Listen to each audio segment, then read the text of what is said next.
Well, KJ, the NFL draft is done. Which team do you think is best set up to make it to the Super Bowl next season, in your opinion? Easily, the Philadelphia Eagles. I just look at this football team. I have not seen a team this complete in my entire lifetime. You're talking about from offensive line, defensive line, star quarterback. They just traded for Swift, DBs, linebackers. There's not a weak point on this football team. And so I'm not a big, bold statement prediction type of guy, but I will be surprised if this team loses a football game this year. Yeah. They are dominant all the way across the board. They play in an okay division. And so I just love what Jalen Hurts is going to do this year. He's got his big-time contract. He's on a mission to get back to that Super Bowl. And so for this team, after the draft, they drafted Nolan Smith. They got Jalen Carter added to the defensive line. It's going to be fun to watch the Philadelphia Eagles this football season. Make Dallas Cowboys fans sweat a little bit, huh? They should be sweating. What did they do? What have they done in free agency? They ought to be sweating. Yeah, they just got some defensive guys. But, all right, I got to get your take on a couple of the top Seahawks draft picks. So, Jackson Smith, how do you think Seattle did with that pick? Home run. You just add him to DK Metcalf and Tyler Lockett, and you're going to put Jackson Smith-Njigba right there in the center of that offense. He's going to be that guy. He's the third down option. Isolate him against linebackers. He's going to open up so much for these weapons to get downfield. And so just watching him on tape, his hands are solid. He's not super fast, but he's always open, super crafty at the line of scrimmage. And so he's going to beat these nickel cornerbacks in man-to-man coverage. Football IQ is on point. So he's going to be that third down guy to move the chains. Home run for this Seahawks offense.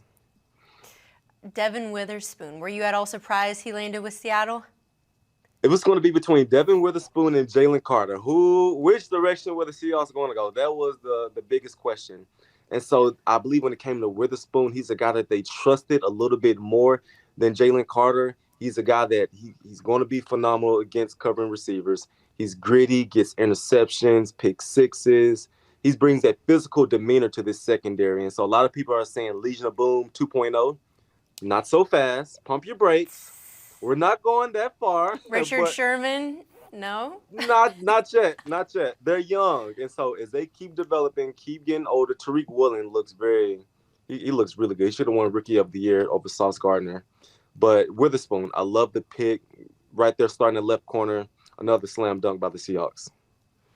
People are really excited about Seattle's cornerback situation right now. Do you think your Legion of Boom era with the Seahawks can be duplicated? You said chill out, people, but do you think that it could be duplicated, possibly? Well, what made the secondary so phenomenal was the defensive line, right? We had Cliff Averill, Michael Bennett, and so we knew that on the back end that the ball had to get out very quickly.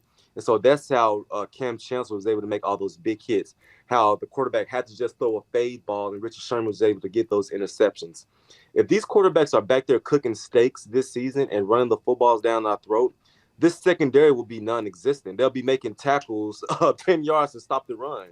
And so the defensive line has got to come to life so the secondary can do that thing on the back end. And so they have the talent to get it done. You have Quandre Diggs. You have Jamal Adams, who's going to be a nice tandem on the back end.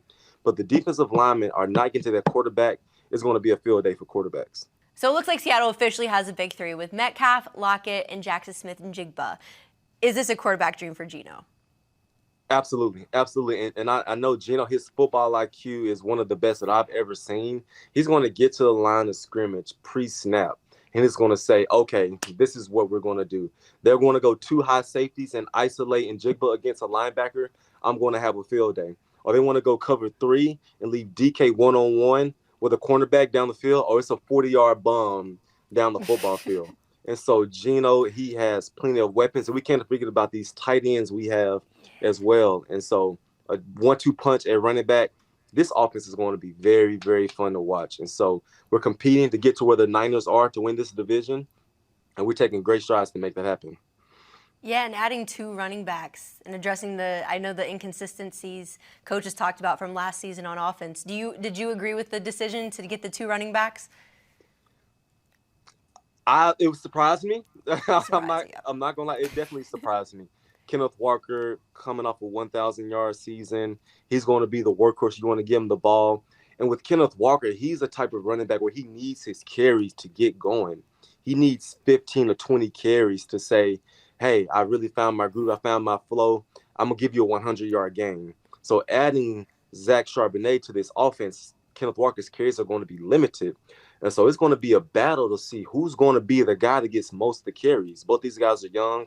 Both these guys are similar in their running style. And so it did surprise me. But having a 1-2 punch at running back is fun to watch.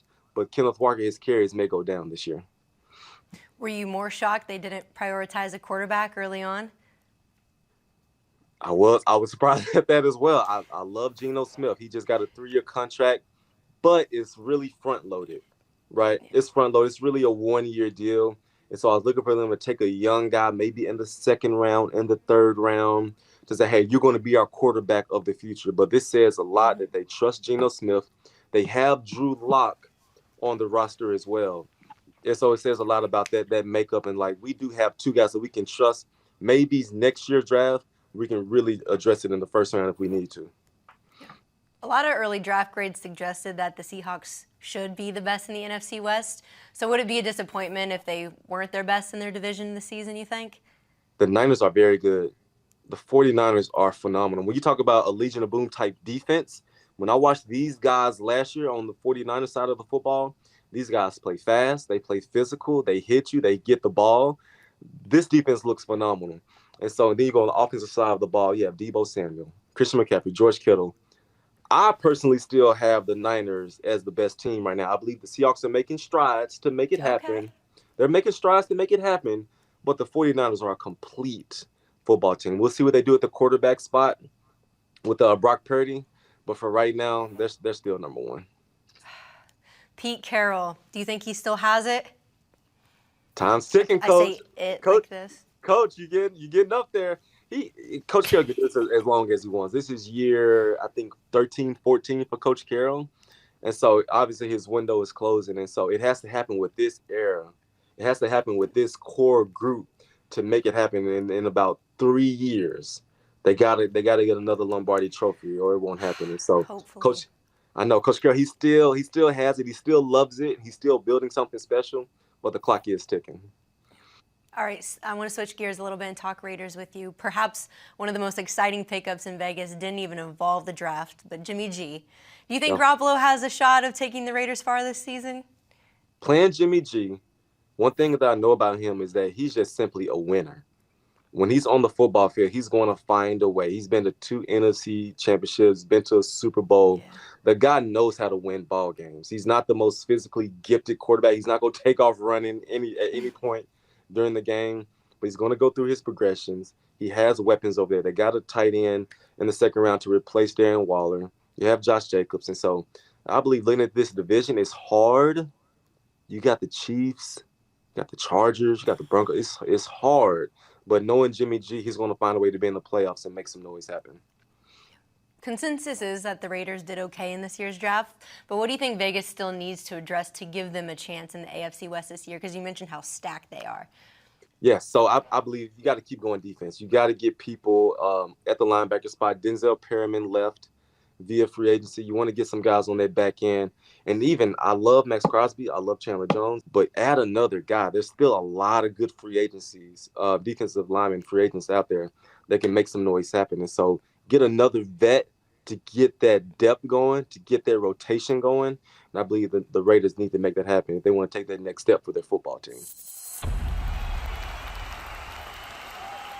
Hey sports fans, if you want to see more conversations with athletes and stars, check out these videos right here and be sure to subscribe for more from USA Today Sports.